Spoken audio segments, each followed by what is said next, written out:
This is season 1, episode 9. This is the season finale. And in 3, 2, 1, play.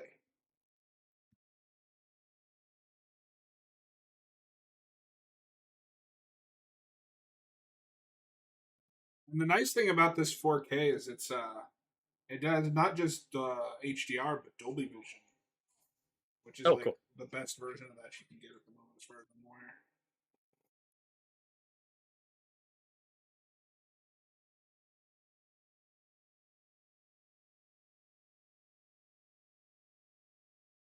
Jareth said it's like poetry. It rhymes. Very true. Now for the flashback that takes more time away from Joel and Ellie. I don't think it takes away from anything. I like this flashback a lot. I love that Ashley Johnson's playing Ellie's mom. That's perfect casting. I think she's great in this sequence. There's nothing technically wrong with this flashback, but again, you're cutting stuff from the game to make room for this stuff that isn't about Joel and Ellie, which is what I'm here for. I mean, this is Ellie's mom. It's very much about Ellie and Marlene, because Marlene's going to be an important part of this episode. Just saying. And this is all information that's in the game. It's just optional world building stuff, like that note you can find in Ellie's backpack that's written by her mom, where you get a lot of context clues about like saying goodbye and I don't have much time with you. Marlene's gonna watch over you. Like this is all information that's in the game. I like that we get it through a flashback. And Ellie's knife, and we're also paying off that in the first episode we saw that Ellie's very attached to that knife, and it because the knife belonged to her mom, and we pay that off here.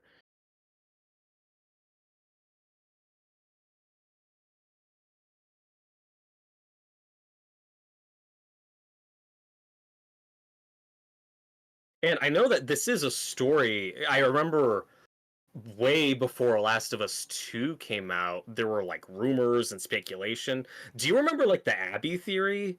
Like people thought that that was going to be Ellie's mom at one point. So I didn't know Uh, that. I didn't know that it was Abby that people were speculating. But I remember when that second trailer came out, it has that scene where they're hanging, like they're mm, hanging people, and I think it was maybe it was Abby. that's But I Abby. Yeah. didn't watch the trailer because I was already sold. But I remember hearing like, "Oh, is that going to be Ellie's mom?" Hmm. This whole show is on Jar Jar. He doesn't. It won't work if he doesn't. It won't work.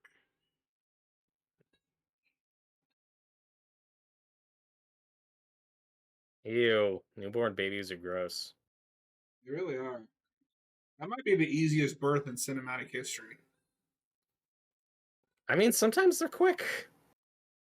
And this was a high stakes situation. Really just popped out of there.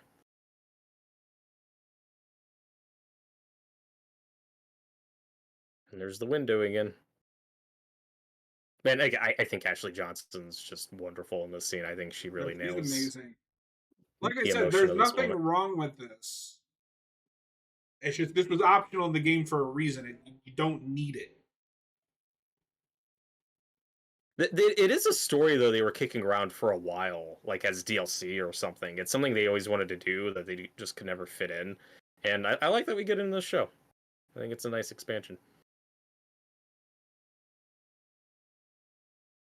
Yeah, you tell him, Ellie.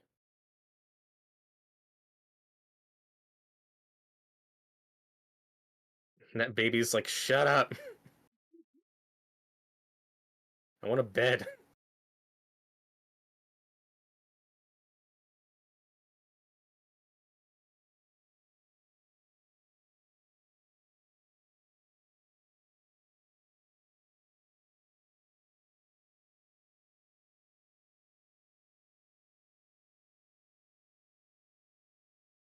But I think she really sells like the sadness. Like she's so happy that her baby was born and is fine, but also that realization that she was just bit. Just all that pain and emotion. I think you just see on her face.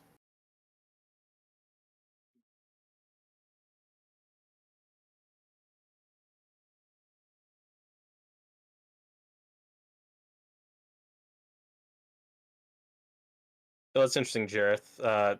Talking about Ashley Johnson, Jareth Gerhardt said that she was in a show called Blind Spot. I did not know that. Yeah. I haven't even heard of Blind Spot. Uh, And she's the. Oh, sorry, go on. so that is a procedural, funny enough, that was on How old is ABC, and that? uh, not that old. It's post Avengers because Oh the yeah. main lead is Sif from the Avengers movies or Thor. Oh, interesting. It's that show where she wakes up in like a body bag in the middle of New York, covered in tattoos, and the gimmick Oh, is that each okay. tattoo is like a crime that they can solve.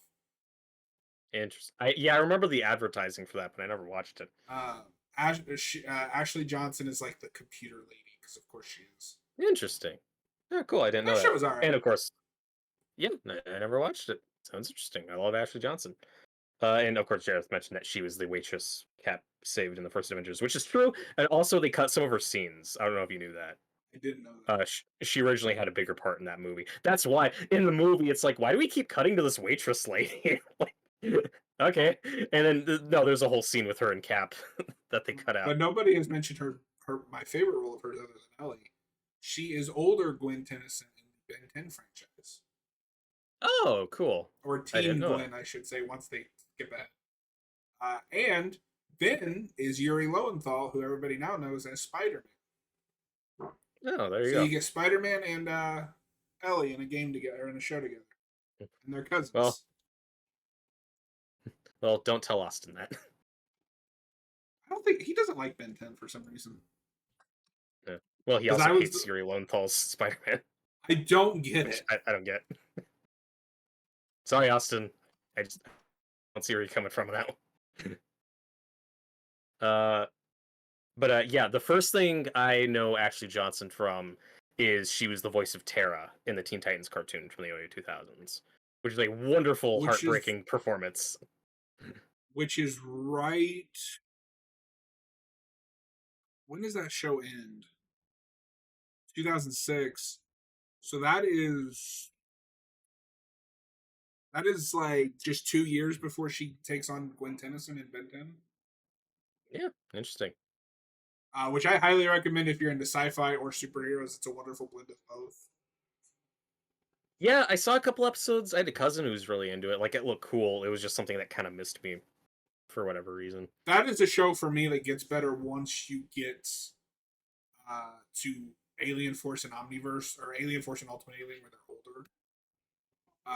Mhm. Because for better or worse, it is kind of a really well written 10-year-old to the point that they're irritating like 10-year-olds. Mhm. What I really like about this scene too is how it mirrors the ending, having Ellie's mom tell a lie here. And lies are a really major theme in The Last of Us, and specifically the lies that parents tell to protect their children. Where Anna just told Marlene, like, I was bitten after she was born. She's fine," which of course we know is a lie. Um, but Yeah. I think these actresses really, and this is good backstory stuff for Marlene. I like that we flesh her out a little more.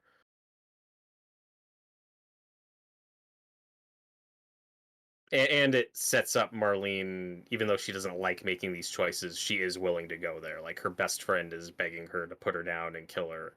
She hesitates for a minute, but she will go through with it. Although I guess the first thing I see her in, and I didn't know it was her, is the Jumanji animated show because I have seen episodes of that when I was a kid. She plays Peter Shepard. He does. Yeah, I missed that show growing up, even though I'm a big fan of the Jumanji movie. And then a couple I, of years I ago on a appreciate that you specifically said the Jumanji movie, not the Jumanji yeah, movies, because now we've got right. like Yeah. 5 of them. For the kids watching who don't know, Jumanji was a singular film for a good 20 years. And then there are two timelines. There's the pre-Jumanji franchise and the post-Jumanji franchise. That We truly live in the darkest timeline. So yeah, I love that movie when I was a kid.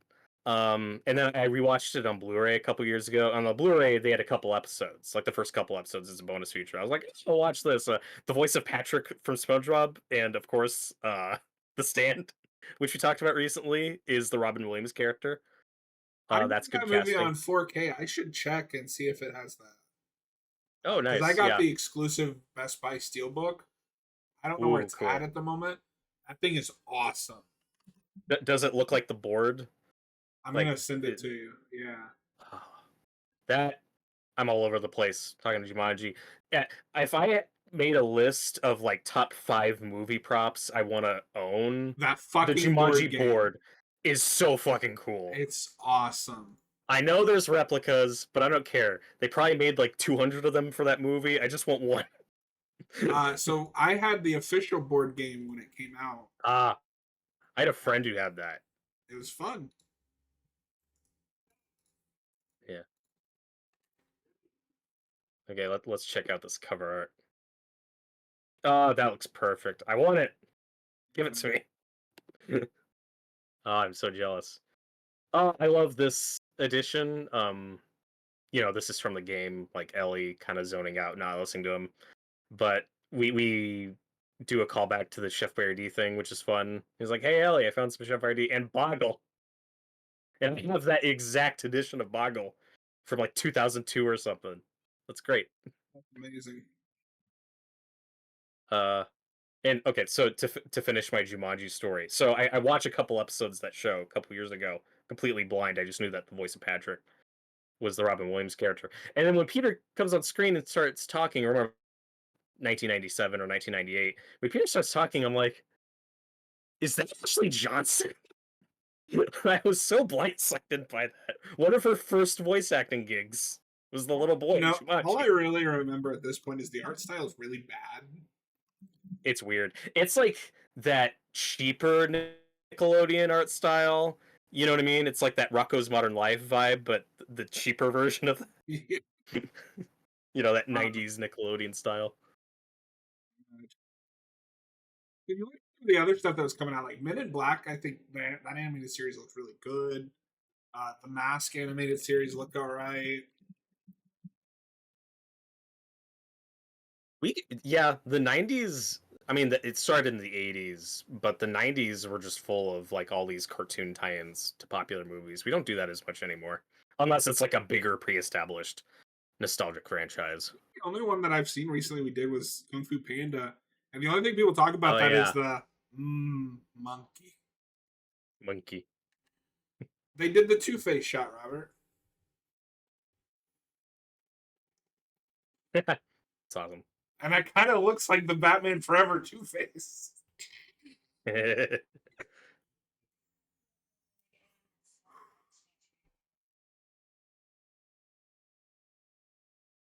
These are some other early set photos I remember seeing, shooting Oh, on okay, I location don't remember somewhere, this. seeing them in these outfits.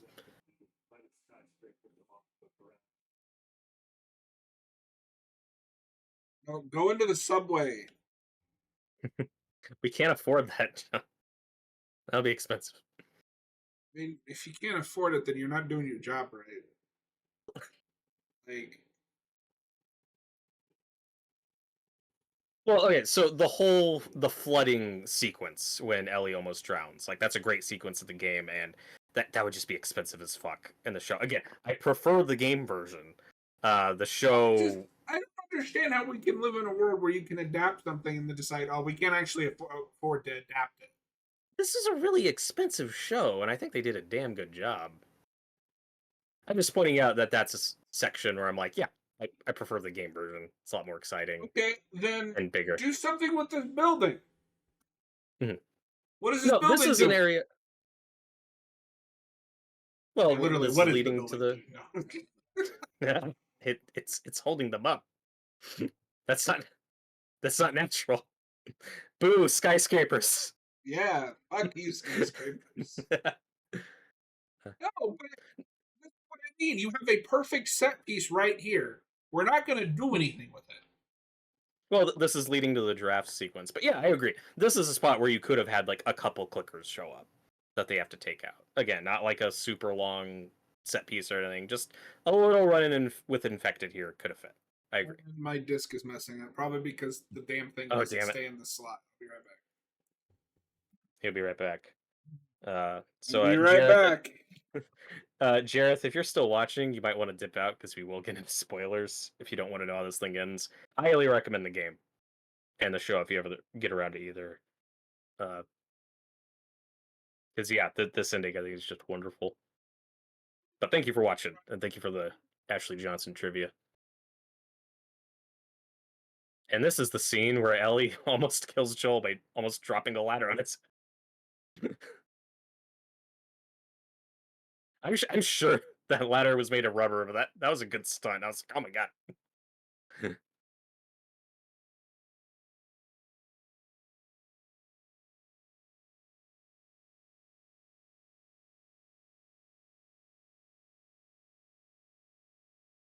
And this scene's paced really well, very close to the game. Like this part with the giraffe's very important. It's the hope. It's it's a What is nice this, moment Star to share. Wars? And I think it looks really good. Why are you trying to run off our audience? I don't want Jareth to be spoiled. Uh, no, this is another one of my favorite scenes in the game. It's done pretty well here. I remember when this aired, some people were complaining like, "Oh, the giraffe looks fake. The CGI is so bad." The giraffe's real. What they did is they went to a zoo somewhere, set up a green screen giraffe, and shot it, and then so everything in the background you're seeing is digital, but the giraffe's real, and I think it looks alright.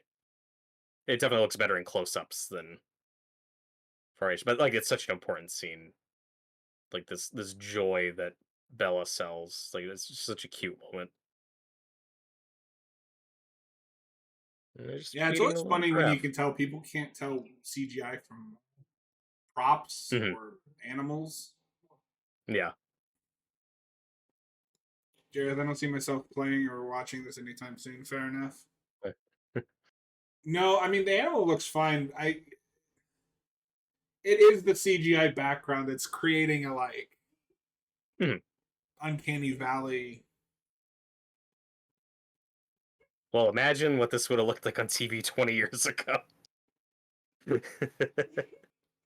I watched The Stand. It'd be fine.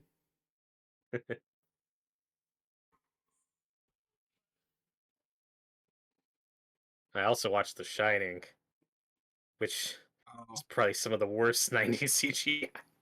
no, no, that goes to I can never remember the name of it. Is it the It's it's Langoliers? it's Langoliers or Tommy Knockers. You got a 50-50 shot. One of those It's one of two. those two. I never remember which one is which. I haven't watched either of them. I've just seen clips. I haven't read the books. The I just god know there awful was a 90. CGI mouth We're talking about the things. meatballs. We're talking about the CGI meatballs. And either the Langoliers or the Tommy Knockers. The 90s Stephen King miniseries. And now, were those both based on books, or were one of them like original written for TV things? I Like I know don't know. Tommy Knockers is a book because I started the book, but I never finished it. Langoliers.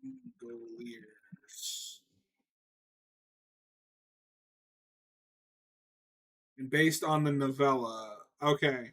And then the Langoliers is based on a mini series, like a short story. Oh, that's written and directed by Tom Holland. Not that Oh, Tom Spider-Man. Holland, the other Tom Holland. Okay. Okay, Langoliers is the meatball. Okay. Dear God, that just makes you uncomfortable to look at. I don't like it, Robert. I don't like it at all.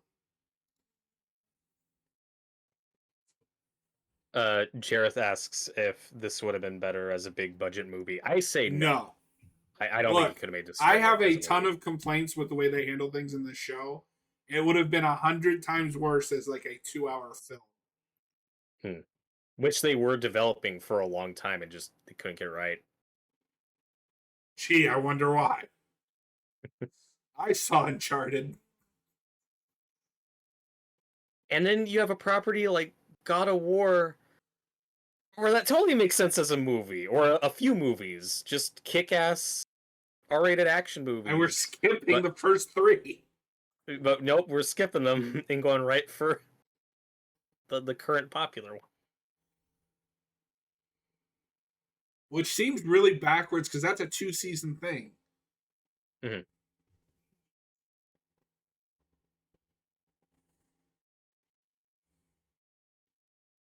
So, how much of season 2 do you think Pedro is actually in? I think a good chunk of it. There might be a couple episodes he's absent for. In the way the game is structured, like he is in it a lot. You have to endure like 16 hours to 20 hours to get all of it. I think we're getting all the Joel stuff with Pedro in season 2 and more. But there might be a couple episodes he's not in entirely. And there might be a couple episodes where he's just in like one scene. So, But I you're do think we're saying going to get. somewhere between not at all and entirely. Yes, that's exactly what I'm saying. But I also know for a fact that we're going to get some scenes with him that aren't in the game. Like one thing that never occurred to me is like Isabel Merced, who's playing Dina on the show, said that she gets some scenes with Pedro and we get to explore that dynamic. It's like we never do see Dina and Joel on screen together in the game. That's interesting. It'll be interesting to see what that dynamic's like.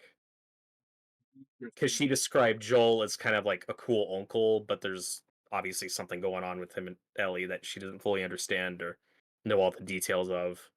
That's the stuff that I think will be interesting to flesh out. We've got Catherine O'Hara's therapist or something. As a therapist, yeah. But this is a really divisive addition for fans. I think it's great. I love this scene. I'm conflicted because it just goes into the further of like, I don't know. Joel's the way Joel was fine. I don't know why we had to soften him up. And Like I said, I like both takes, but I like this confirmation that he attempted to take his own life, and then it didn't work out. But it I do think it's a little. I do think it's a little on the nose because you already have in the game. He's not really living. He's just existing. Mhm. Now we're literalizing it by he was trying to literally not live. Yeah, but I think their exchange here is just so good, where he tells, like her takeaway from the story is, well, time heals all wounds, I guess, and he said, I love that line when he says, it wasn't time that did it. Uh, you know, Yeah, just because we got to make cementing this sure the connection they audience have. knows it was Ellie. Ellie saved him. Well, apparently we needed to because some fans got to the end of this episode and were like, "Oh, it was rushed. I don't buy Joel doing what he does at the end," and I couldn't disagree more. There, you get so much buildup for that. And what this scene does, though, this scene does kind of replace the scene in the game when she has the photo that she gives to him, and he says, "Well, I guess you can't run your past." And I like that scene in the game, but I think this is a nice substitute for it. And I like that we do a But I think callback to the that's the pun book. problem is they keep substituting lines that are important to the character for things that are just in your But I face, could, but I and could then just as easily cutting. wait. I could just as easily argue that. Well, I guess you just can't outrun your past. I could say that is just as literal and on the nose as what we saw was. I can make that exact argument that that's very literal and on the nose, and I think both work fine. And again, we're Or just hear building. me out. You show them actually having to survive together and go on adventures like they do in the Yep, game, instead yeah, of just we walking saw a through bunch of empty that. towns. We saw them survive a lot of dangerous situations. And so, yeah, this is the sequence where, again, it works. It's fine having the Fireflies just ambush them, tear gas. Uh, you still get Joel getting hit in the head. Like, again, it works. Like, it's serviceable, but obviously the sequence in the game is better. Yeah, says that sucks about God of War. I hadn't heard about that. Yeah, Yeah, see and how it again, goes. that's a property where I'd be concerned about budget and doing that as a TV show because Just you do it want the over the animated. top action. Yeah, do it animated. That'd be awesome. Not everything needs to be a prestige live action drama. Like they were gonna try to do Horizon That's got to be as expensive as God of War to do. Oh yeah, and also why? Like, who cares? But and this is another scene though that is like word for word. It's paced just like the game. Again, I agree that we could have had another run in it with Infected early on, but from this point on, I think it's paced really well, and I don't think it's rushed at all.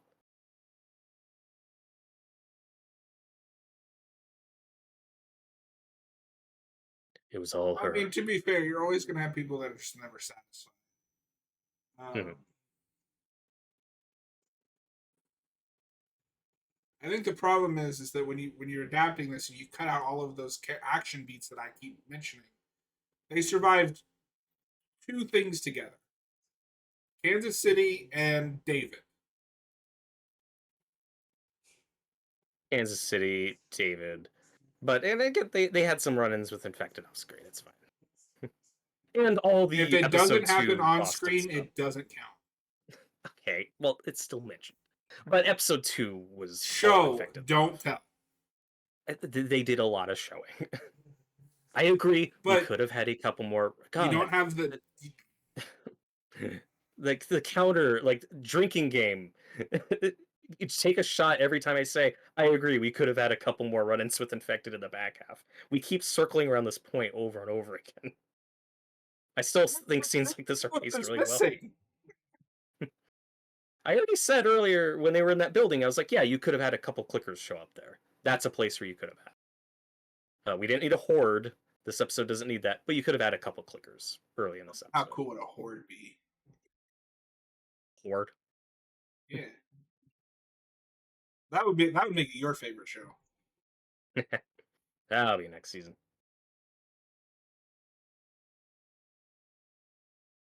I legitimately don't remember how this hospital sequence plays out, so this is going to be kind of like watching it for the first time. I haven't Yeah, watched this since it aired.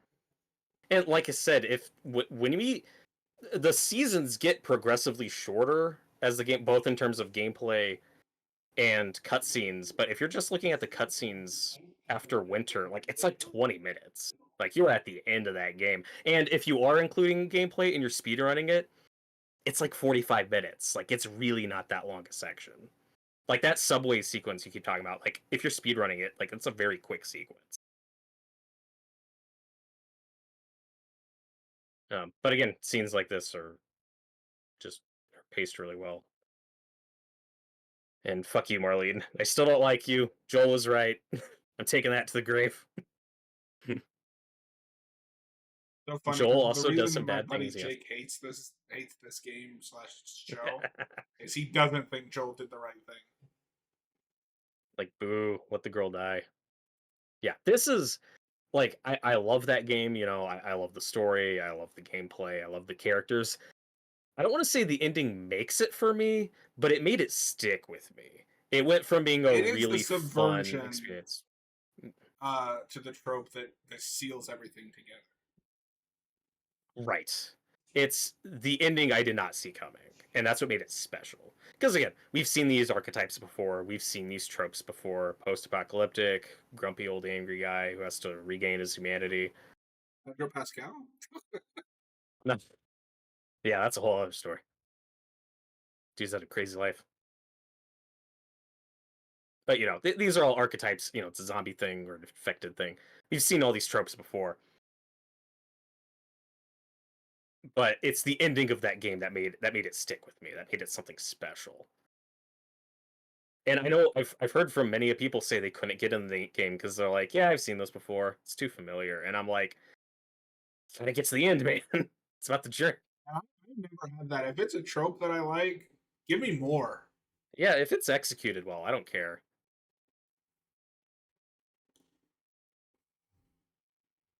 Joel, stop killing people. Now, this is a sequence that where we do lean into the drama and the feeling of it. No. Again, could have been a few minutes longer. I still think it's fine. I love that we do the music from the game when you're carrying Ellie, when you're running with her. We get that earlier. We get that here, and it works. But I do think this sequence could have been like a couple minutes longer.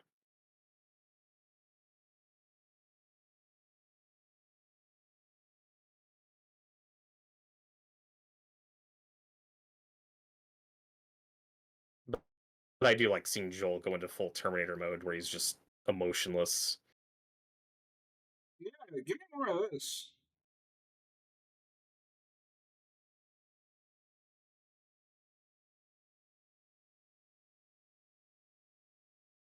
And it goes further to prove my point where I'm like, yeah, the Fireflies just suck. Like they're not good at what they're doing. They are bad at their job, folks. Robert thinks they should all die because of Yes, that's exactly it. what I think.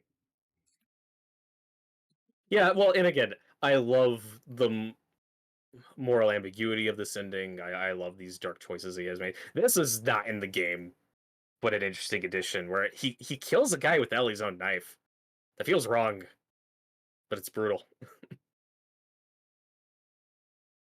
But it's also it just makes it that much more intimate and personal. Like some of this action here, I think we could have spent a couple more minutes on. But yep, that's a lot of dead fireflies. Do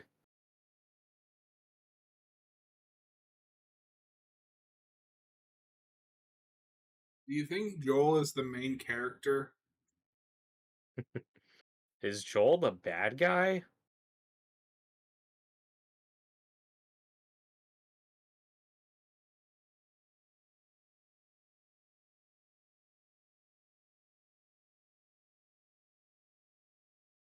He took the assault rifle.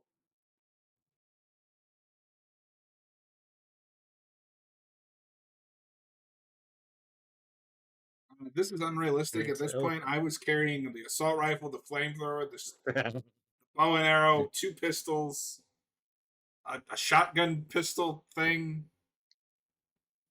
Oh, and in this scene, we're gonna get another cameo from the games. Do you know about this? No. One of the nurse, and this was secret. Like this was not spoiled or leaked. One of the nurses here is Laura Bailey, Abby from the second game. So it's one of those cameos where you can't actually tell who it is. Yeah, you can hear her voice.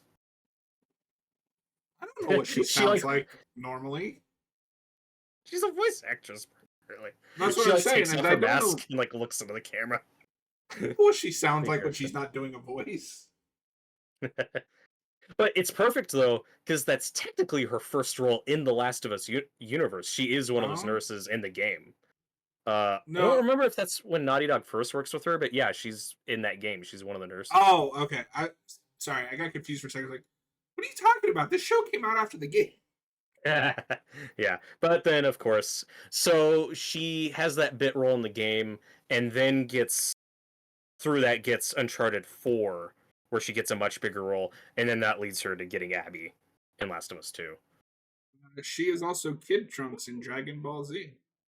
Oh, there you go. Good question, Jareth. He asks if they're making a third game. Officially, no, but it could be in the If works. they are, it won't be until after that new IP they launched. Right. Oh, that it's like 5 or 6 years away from coming That's a out. long. If you remember in that Last of Us 2 documentary, which is wonderful, talking about that whole experience making that game, at the very end, Neil Druckmann said that he had an idea of where to go with the third one. So he didn't Were confirm you it. He just said that he had an idea. were you saying you didn't know if that was the first Naughty Dog game she worked on? Yeah, that I'm not Or The sure. Last of Us One. Yeah, that I'm not sure about. If she did Oh anything with my Naughty Dog before God, Last she's of Us. in Resident Evil 6. Oh, everyone's favorite.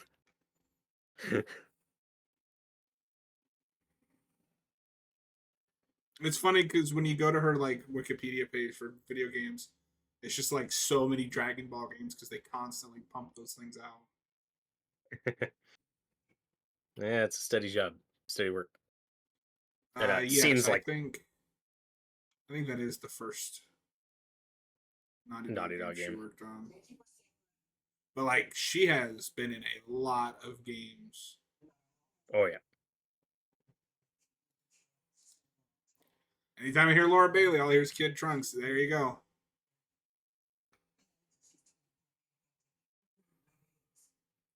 Uh and and Dragon so this is gonna connect. because she plays Kid Trunks, who in the anime voices or fuses with another boy, Goten, to voice Gotenks. And the way they do the fusion is they combine the two actress or actresses' voices. Goten is the younger brother of uh, Gohan. Gohan's voice actress, original voice actress, is the guitarist in Friday the 13th Part 8. Good for her. That's awesome. um,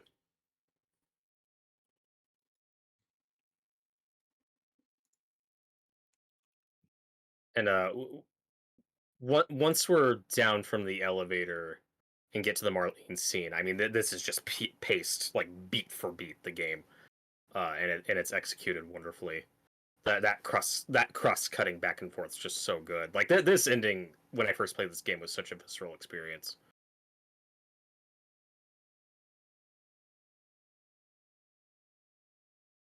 Yeah, I mean, I am liking this episode more than I remember. Yeah, like, oh man, he's just selling the scene. Oh, okay.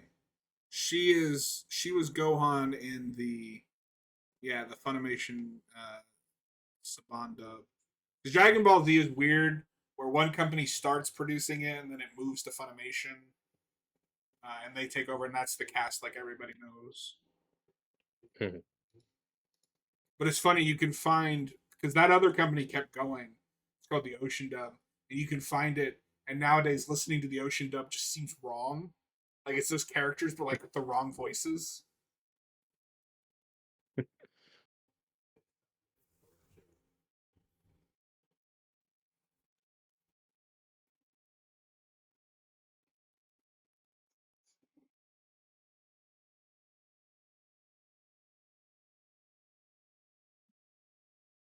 And I also want to say too, I have my sister and a couple friends of mine who never played the game, didn't know where this was going, watched the show and had a great experience with it. This ending just gutted them, and I was like, yes!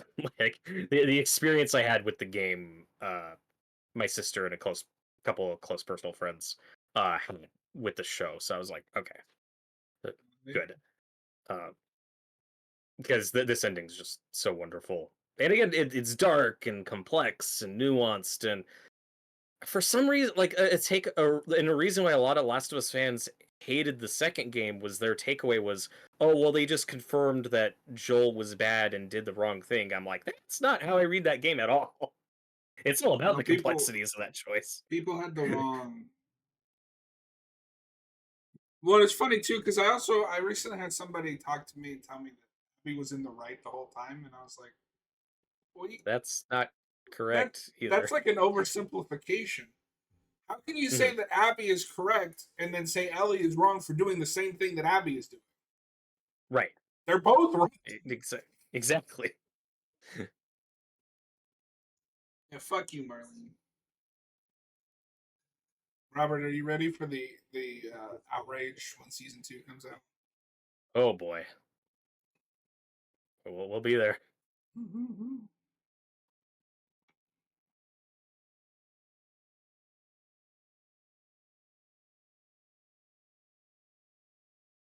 Did you see this Jareth comment? The ocean dub, Funimation. Yeah, but I mean that dub, the Funimation. So I haven't seen the ocean dub of Dead Zone, but you have to keep in mind that Funimation dubbed uh, Dead Zone like 30 years ago, and they've never went back and redubbed that. And I've never been a big fan of the Dead Zone. It's fine. I wanted you to read that because I'm like, I have no stake in this. I'm gonna make you a um, Dragon Ball fan yet, Robert. yeah. I love this bit where Joel talks about taking Sarah on these hikes. Where it's just like is Joel just replacing his daughter? Like, yeah, kind of. That's Yes. where, and that's why I find him so complex and interesting. It's not that what he did was wrong. It's the motivation is skewed. Like, yes, he does love Ellie. That is genuine, but he doesn't fully see her as an individual. It still comes up from a place of whether intentional or not, like he is replacing his daughter, and that's not Well, and healthy. I see the other side too, where people be, well, you know, I didn't really get it until I was a parent, but yeah, I do the same thing for my kid. Yeah, but that's not his kid. Like, Right. Hell, it's a it isn't. girl that he found on the streets, basically. You're Sarah now. Wear this wig. Put on these clothes. You're like, oh god, this got It's weird. the meme like, oh, you're Robin now. Put on this outfit. Put on these green shorts. Oh, that shot's gorgeous.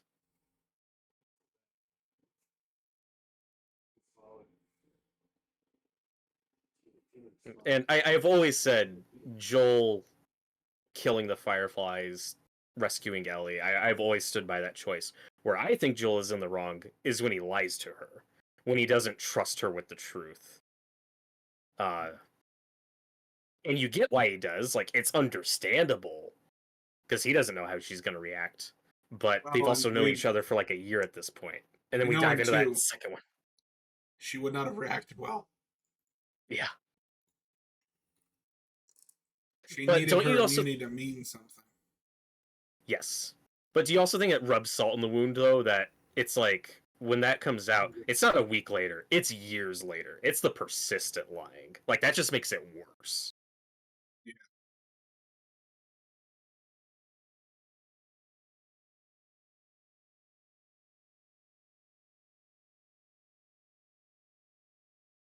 Oh, the way Bella delivers that's just so gut wrenching.